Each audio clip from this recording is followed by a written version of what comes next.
سورہ لقمان قرآن مجید کا 31واں سورہ ہے، اور اس نشست کے لیے اس سورے کی 20ویں آیت کی تلاوت کا شرف حاصل کیا گیا۔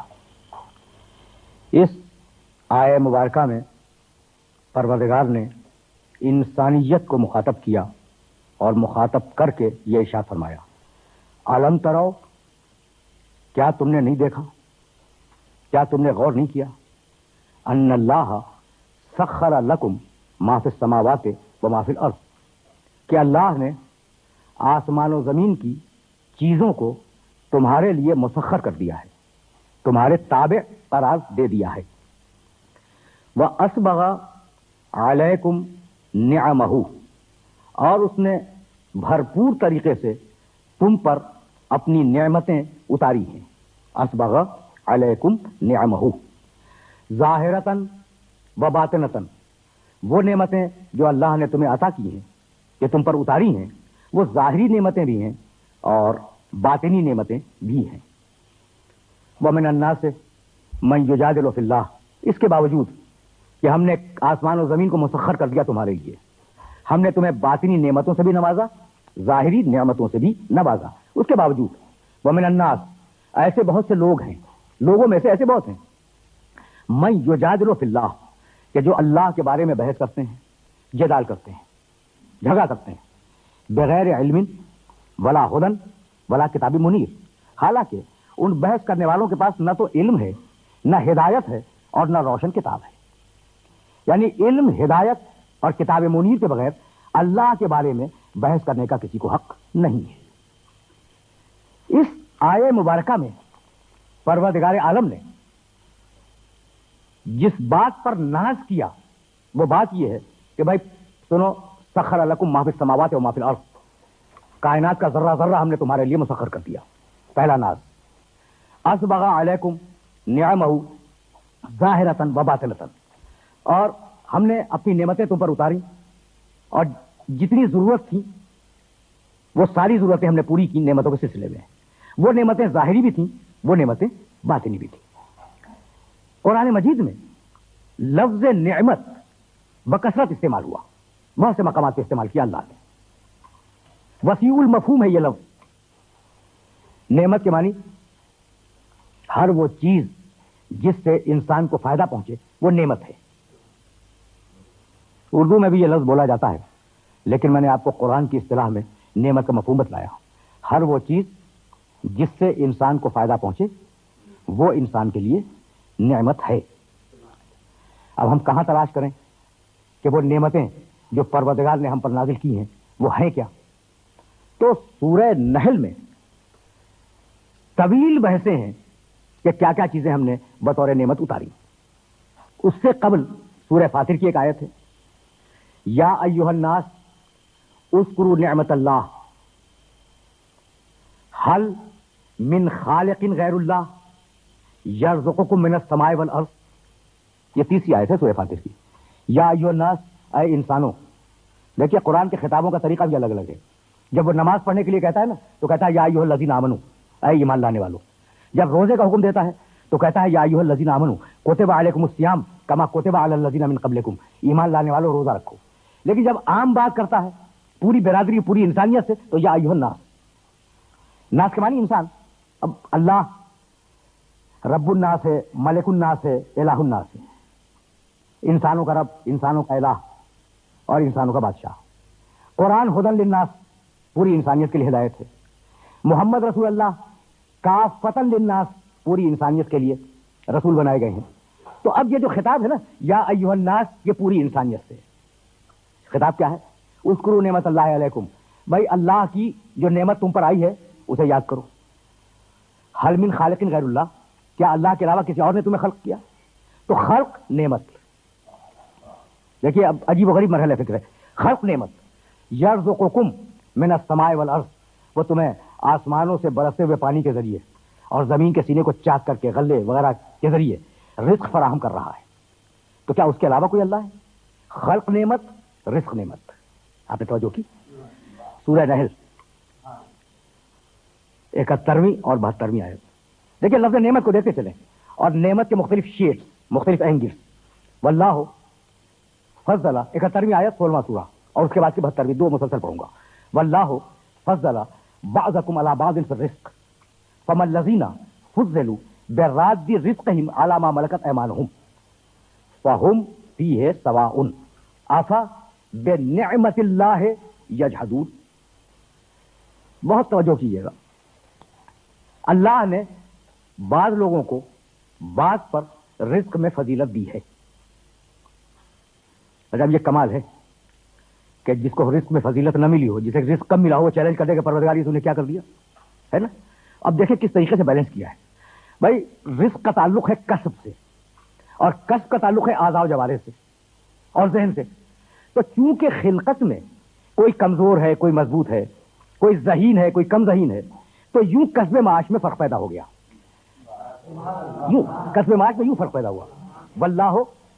واللہ فضل بعضکم علی بعض فی الرزق. اب دیکھیں اصول آ رہا ہے. تو کسب میں تم متفاوت ہو، کسی کے پاس کم ہے، کسی کے پاس زیادہ ہے. اور اب تیور تو دیکھیں آیت کے، فمن الذین فضلوا براد رزقہم علی ما ملکت ایمانہم. تو بھائی انہیں کیا ہو گیا ہے؟ جن کے پاس ضرورت سے زیادہ رزق پہنچ گیا ہے، وہ ان غریبوں کو واپس کیوں نہیں کرتے؟ براد رزقہم، ان غریبوں کو واپس کیوں نہیں کرتے؟ بھائی عجیب بات ہے. میں روک کے اپنے سننے والوں سے کروں گا. آرڈر قرآن کا یہ نہیں ہے کہ تمہارے پاس اگر فالتو رزق پہنچ گیا ہے تو غریب کو دے دو، نہیں، واپس کر دو. بھائی واپس وہ چیز کی جاتی ہے کہ جب لی ہو تو وہ اس کی ملکیت نہ ہو، اور جس کو دی جا رہی ہو اس کی ملکیت ہو. تو تم اسے واپس کر دو. یعنی پروردگار کہنا یہ چاہ رہا ہے کہ حق اس کا تھا، پہنچ تمہارے پاس گیا. فَمَا الَّذِينَ فُضِّلُوا بِرَادِّ رِزْقِهِمْ عَلَىٰ مَا مَلَكَتْ أَيْمَانُهُمْ. ان کو پلٹا دو، واپس کر دو، اس لیے کہ حق ان کا تھا، اتفاق سے تمہارے پاس آ گیا ہے، واپس ان کے پاس جانا چاہیے. فَهُمْ فِيهِ سَوَاءٌ. اس لیے کہ عرب سرمایہ دار ہو یا غریب ہو، استعمال رزق میں دونوں برابر ہیں. ایسا نہیں ہے کہ غریب کو کم بھوک لگتی ہو اور امیر کو زیادہ بھوک لگتی ہو. تو اب بیلنس کر دیا کہ کسب معاش میں تفاوت ہے، استعمال معاش میں دونوں برابر ہیں. آفا بنعمت اللہ یجحدون. انہیں کیا ہو گیا ہے؟ یہ اللہ کی نعمت کا کب تک انکار کرتے رہیں گے، اور یہ اللہ کی نعمت کو کب تک جھٹلاتے رہیں گے. تو اگر معاشرے میں معاشی ہمواری نہیں ہے تو یہ نعمت خدا کا انکار ہے. اور معاشی ہمواری اور معاش کی فراوانی یہ پروردگار عالم کی ایک عطا کی ہوئی نعمت ہے. تو رزق نعمت، خلق نعمت، معاش کا ہموار ہونا نعمت.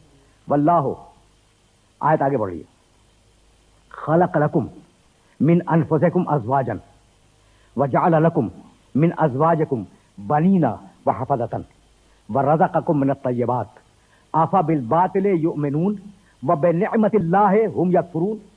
اللہ نے تمہارے ہی نفسوں سے تمہارے لیے جوڑے بنائے، تمہارے لیے شریک حیات بنائے. واللہ خلق لکم من انفسکم ازواجا وجعل لکم من ازواجکم بنینا وحفظۃ. اور ان شریکوں کے ذریعے، ان جوڑوں کے ذریعے تمہیں بیٹے دیے، بیٹے سے پوتے دیے، تمہاری نسل آگے بڑھائی. وَرَزَقَكُم مِّنَ الطَّيِّبَاتِ. اور اللہ نے تمہیں پاک و پاکیزہ اور طیب و طاہر رزق دیا. آفا بالباطل یؤمنون. یہ ساری نعمتیں استعمال کرنے کے باوجود باطل پہ ایمان رکھیں گے. وَبِنِعْمَتِ اللَّهِ هُمْ يَكْفُرُونَ. اور یہ اللہ کی نعمت کا انکار کرتے رہیں گے. تو شریک زندگی نعمت، اولاد نعمت، نسل کا آگے بڑھنا نعمت. اب لفظ نعمت کو دیکھتے جائیں کہ اس کے شیڈز کتنے اور کس کے طریقے سے آ رہی ہے. اور اب 9 آیتیں میں نے درمیان سے چھوڑ دی، 71-72 میں نے پیش کی، 9 آیتیں درمیان سے چھوڑ دی. واللہ جعل لکم من بیوتکم سکنا وجعل لکم من جلود الانعام بیوتا تستخفونها یوم ظعنکم ویوم اقامتکم ومن اصوافها واوبارها واشعارها اساسا ومتاعا الہی. فَإِن، بھائی عجیب و غریب بات ہے، یعرفون نعمت اللہ ثم ینکرونها واکثرهم الکافرون. یعنی عجیب بات ہے. یہ آیت ذہن میں اگر آ جائے تو میں سمجھتا ہوں کہ میری محنت سوارت ہونے لگے گی. لیکن میں یہ چاہ رہا ہوں کہ میں نے 2 آیتیں پڑھی، درمیان والی آیت بھی پڑھی دوں، اگرچہ خوف طوالت کے سبب اسے میں روک رہا تھا. واللہ جعل لکم من بیوتکم سکنا. اللہ نے تمہارے گھر بنائے، ہاتھ پاؤں سے تو تمہارے سے، لیکن گھر بنانے کا طریقہ اور فکر اللہ نے تمہیں دی. تو اللہ نے تمہارے لیے گھر بنائے, ان گھروں کو تمہارے لیے باعث سکونت قرار دیا. دو باتیں ہو گئی. وَجَعَلَ لَكُم مِّن جُلُودِ الْأَنْعَامِ بُيُوتًا, اور اللہ نے مویشیوں کی کھال سے تمہارے لیے گھر بنوائے. تَسْتَخِفُونَهَا یعنی خیمے, وہ جو گھر ہے نا وہ تمہارے لیے بڑے خفیف سے ہیں. یوم ظعنکم و یوم اقامتکم, جب تم سفر کر رہے ہو تو اٹھا کے آسانی سے انہیں پیٹھ پہ لاد لو ناقے کے, اور جب قیام کرنا چاہو آسانی سے اتارو اور اتار کے اپنے پاس رکھ لو. وَمِنْ أَصْوَافِهَا وَأَوْبَارِهَا وَأَشْعَارِهَا أَثَاثًا وَمَتَاعًا إِلَىٰ حِينٍ, ہم نے اون میں, کھال میں, روئے میں تمہارے لیے سامان رکھا ہے اور زندگی کے اسباب فراہم کر دیے ہیں. إِلَىٰ حِين, ایک معین مدت کے لیے. تو اب یہ سب چیزیں ہم تمہیں دے رہے ہیں. واللہ, اب دیکھیے آیت آگے بڑھ رہی ہے. وہ آیت میں نے مکمل کی, اب یہ آیت میں نے نہیں پڑھی تھی, اب چاروں پڑھ دوں. واللہ جعل لکم مما خلق ظلالا وجعل لکم من الجبال اکنانا وجعل لکم سرابیل تقیکم الحر وسرابیل تقیکم باسکم کذالک یتم نعمتہ علیکم لعلکم تسلمون فإن تولوا فإنما علیک البلاغ المبین یعرفون نعمت اللہ ثم ینکرونها واکثرهم الکافرون. اب بہت ٹھنڈے دل سے سنیے گا. ترجمہ, پہلی آیت کا ترجمہ کر چکا. واللہ جعل لکم مما خلق ظلالا, اللہ نے بہت سی چیزوں کو پیدا کر کے ان کے سائے بھی پیدا کیے. سایہ بھی ایک نعمت ہے. اگر متواتر سورج چمکتا رہے اور سایہ انسان کو نہ ملے تو شاید زندگی کا ایک دن بھی انسان جلے بغیر نہ گزار سکے, اور دوسرے دن پوری انسانیت جل جائے. اگر متواتر شمس سورج کی شعاعیں کسی انسان پہ پڑتی رہیں یا کسی چیز پر تو دنیا بھڑک کے بجھ جائے. تو یہ سایہ بہت بڑی نعمت ہے اللہ کی. واللہ جعل لکم مما خلق ظلالا, چیزیں پیدا کی, ان کے سائے پیدا کیے.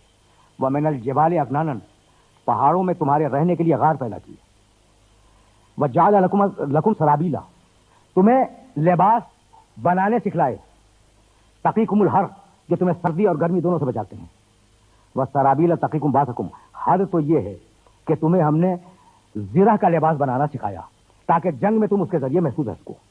کذالک یتم نعمتہ علیکم, ہم اسی طریقے سے اپنی نعمتوں کو تمہارے اوپر تمام کرتے ہیں. لعلکم تسلمون, تاکہ تم ہمارے مسلمان ہو جاؤ. تو یہ جو نعمتیں دی جا رہی ہیں نا وہ اس لیے دی جا رہی ہیں کہ تم اللہ کے مسلمان ہو جاؤ. یعرفون نعمت اللہ ثم ینکرونہا واکثرہم الکافرون, بہت سے لوگ اللہ کی نعمتوں کو خوب جانتے ہیں اور پھر اس کا انکار کرتے ہیں. ان کی اکثریت کفر کرنے والوں کی اکثریت ہے. اب میں رک رہا ہوں, میرے پاس وقت ہوتا تو میں بہت سی آیتیں, والانعام خلقہا لکم فیہا دفء ومنافع ومنہا تاکلون ولکم فیہا متاع الی حین, مویشی دیے, چرائے گاہیں دیں, چوپائے دیے, یہ سب نعمتیں دیں. تو ایک فہرست ہے. تمہیں خلق کیا, نعمت ہے. تمہیں رزق دیا, نعمت ہے. تمہیں شریک زندگی دیا, نعمت ہے. تمہیں بیٹے دیے, نعمت ہے. تمہاری نسل چلائی, نعمت ہے. تمہارے لیے مکان معین کیا, نعمت ہے. تمہارے لیے بڑے ہینڈی مکان بنائے بالوں کے, نعمت ہے. تمہیں لباس کا شعور دیا, یہ نعمت ہے. تمہیں جنگ کے میدان میں ایسے لباس فراہم کیے جو تمہیں بچا سکیں, نعمت ہے. تمہیں سایہ دیا, نعمت ہے. فَإِن تَوَلَّوْا فَإِنَّمَا عَلَيْكَ الْبَلَاغُ الْمُبِينُ, حبیب کہہ دو ان سے کہ ہم یہ نعمتیں دے رہے ہیں, اور اگر یہ نہ مانے اور منہ کو پھیر لیں تو حبیب ڈنڈا اٹھانے کی ضرورت نہیں ہے. تیرا کام پیغام کو پہنچا دینا ہے. اور اس کے بعد کہا یعرفون نعمت اللہ ثم ینکرونہا, یہ لوگ نعمت کو پہچانتے ہیں اور پھر انکار کرتے ہیں. تو یہ ساری ظاہری نعمتیں ہیں.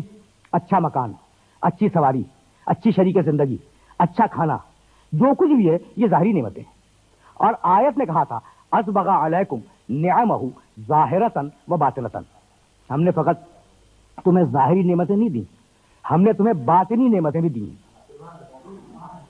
اب وہ باطنی نعمتیں کیا ہیں؟ تو باطنی نعمت, نعمت ادراک, نعمت شعور,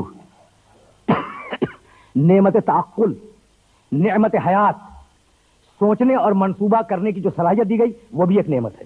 تو اب مجھے جملہ کہنے کی اجازت دیں کہ اتنی نعمتیں دے رہا ہے, اتنی نعمتیں دے رہا ہے, اور اس کے باوجود دنیا کی ایک کثیر آبادی اسے ماننے کے لیے تیار نہیں ہے. نعمت دینے والے کو ماننے کے لیے دنیا کی کثیر آبادی تیار نہیں ہے. تو میں عرض کروں بھائی, دو مربوط لفظ ہیں اور ان لفظوں کو ذہن میں رکھیے گا. ایک ہے نعمت, ایک ہے لذت. یہ دونوں لفظ ہیں نا. لذت نعمت نہیں ہے, نعمت لذت نہیں ہے. بچپن کی لذت اور ہے, جوانی کی لذت اور ہے, بڑھاپے کی لذت اور ہے. لذتیں بدلتی ہیں, نعمت تبدیل نہیں ہوتی. لذتیں بدلتی ہیں, نعمت تبدیل نہیں ہوتی. پانی ایک نعمت ہے, بچپن میں بھی اس کی اہمیت ثابت, جوانی میں بھی ثابت, بڑھاپے میں بھی ثابت, صحت کے عالم میں بھی ثابت, مرض کے عالم میں بھی ثابت. تو نعمت عمل ہے, لذت رد عمل ہے. اب میں اس کو اور بھی واضح کروں کہ بھئی نعمت تو سمجھ میں آ گئی نا. نعمت انسان کی ضرورت, لذت اس ضرورت کی کیفیت سے لطف اندوز ہونا.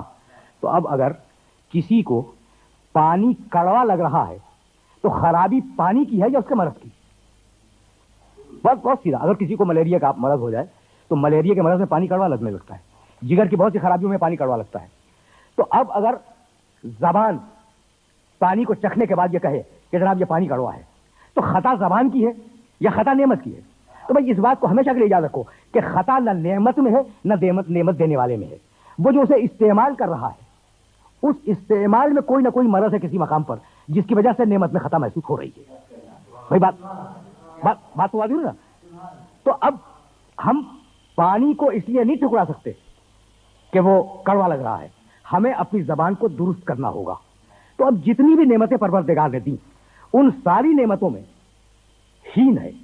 اساساً و متان الہین, بیوی بچے ایک وقت کے لیے, زمین ایک وقت کے لیے, آسمان ایک وقت کے لیے, سونا چاندی ایک وقت کے لیے, مکان جب تک ہو ٹھیک ہے, قبر میں چلے گئے بیکار. تو ساری ظاہری نعمتیں ایک وقت کے لیے. اور اب باطنی نعمت وہ جو تمہارے ساتھ ساتھ جائے. اور وہیں اپنے سننے والوں کو روک رہا ہوں کہ وہ باطنی نعمت ہے کیا جہاں پروردگار لانا چاہ رہا ہے. تو اگر یہ بات واضح ہو گئی ہو تو ایک جملہ اور سنتے جائیں. کتنی نعمتیں دی؟ اتنی دی کہ 2 مقام پر قرآن میں کہا وَإِن تَعُدُّوا نِعْمَتَ اللَّهِ لَا تُحْصُوهَا, ہے نا. اگر تم اللہ کی نعمتوں کو گننے بیٹھ جاؤ, پوری انسانیت کو چیلنج ہے, پوری انسانیت جو خربوں میں ہے نا ان کو چیلنج ہے. اللہ کی نعمتوں کو اگر گننے بیٹھ جاؤ لا تحصوها, زندگی بھر گن نہیں سکو گے. پڑھے لکھے لوگ بیٹھے ہوئے, اور ظاہر ہے کہ جتنے پڑھے لکھے یہاں ہیں اتنے پڑھے لکھے لوگ اس تقریر کو آگے سنیں گے. بھائی آج کا جو ماڈرن سبجیکٹ ہے معاشیات, اس میں یہ بحث کی جا رہی ہے, یہ بحث قابل غور ہے اور آپ کے سننے کے قابل ہے کہ بھائی بات یہ ہے کہ معاشی ناہمواری کا سبب کل اتنا ہے کہ ہماری ضروریات ہیں لامحدود اور نعمتیں ہیں محدود. تو وہ محدود نعمتیں ہماری لامحدود ضرورتوں کو پورا نہیں کر پاتی, اس لیے ایک چھین رہا ہے دوسرے سے, دوسرا چھین رہا ہے تیسرے سے. یہ ہے اکنامکس کی تھیوری, یہ انسانی معاشیات کا نقطہ نظر ہے. میرے پاس اصطلاحیں ہیں, میں اس سبجیکٹ سے بخوبی واقف ہوں لیکن تفصیل میں جانا نہیں. معاشیات کے ماہر نے کیا کہا؟ ہماری ضرورتیں لامحدود, ادھر کی نعمتیں محدود. تو جب لامحدود لوگوں کے پاس تھوڑی سی چیز آئے گی تو چھین جائے گی اور اس میں افراتفری پیدا ہوگی.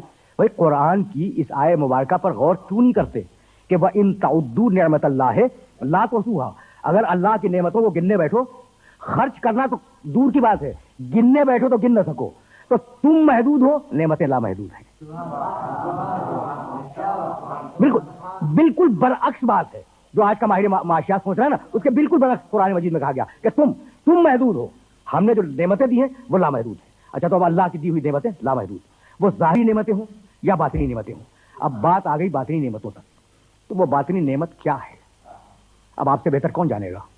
اہدنا الصراط المستقیم صراط الذین انعمت علیہم, یہ ہے باطنی نعمت. پروردگار صراط مستقیم پر باقی رکھ. یہ کیا ہے صراط مستقیم؟ صراط الذین انعمت علیہم, یہ ان کا راستہ ہے جن پر تو نے اپنی نعمتیں اتاری ہیں. بھائی توجہ رکھیے گا, یہ ان کا راستہ ہے جن پر تو نے اپنی نعمتیں اتاری ہیں. تو پروردگار ہمیں اس راستے پہ چلا جو نعمت پانے والوں کا راستہ ہے. یعنی میں کہنا یہ چاہ رہا ہوں کہ نعمت کے راستے پہ چلا نہیں, نعمت پانے والوں کے راستے پہ چلا. نعمت اور ہے, پانے والے اور ہیں. تو اب کچھ ہیں نعمت پانے والے, کچھ ہیں نعمت پانے والے جن کے راستے پر چلنا اللہ کی عین مرضی ہے. تو کہاں تلاش کریں کہ وہ نعمت پانے والے کون ہیں اور کہاں ملیں گے؟ سورہ نساء, وَمَن يُطِعِ اللَّهَ وَالرَّسُولَ فَأُولَٰئِكَ مَعَ الَّذِينَ أَنْعَمَ اللَّهُ عَلَيْهِم مِّنَ النَّبِيِّينَ وَالصِّدِّيقِينَ وَالشُّهَدَاءِ وَالصَّالِحِينَ وحسن اولئک رفیقا، جو بھی خدا کی اطاعت کرے، جو بھی رسول کی اطاعت کرے، ومن یطع اللہ والرسول فاولئک مع الذین انعم اللہ علیہم، تو ہم قیامت میں اطاعت کرنے والے کو ان لوگوں کے ساتھ رکھیں گے جن پر ہم نے اپنی نعمتیں اتاری تھی. کن پہ اتاری تھی؟ وہ انبیاء ہیں، صدیقین ہیں، شہداء ہیں، صالحین ہیں. اور یہ اطاعت کرنے والا ان انبیاء، صدیقین، شہداء اور صالحین کی بہترین معیت میں زندگی گزارے گا. تو یہ ہے نعمت پانے والے. توجہات مبذول رہے ہیں، یہ ہے نعمت پانے والے. تو باطنی نعمت ہدایت، باطنی نعمت نبوت، باطنی نعمت کتاب. بھائی بات تو واضح ہوگی نا.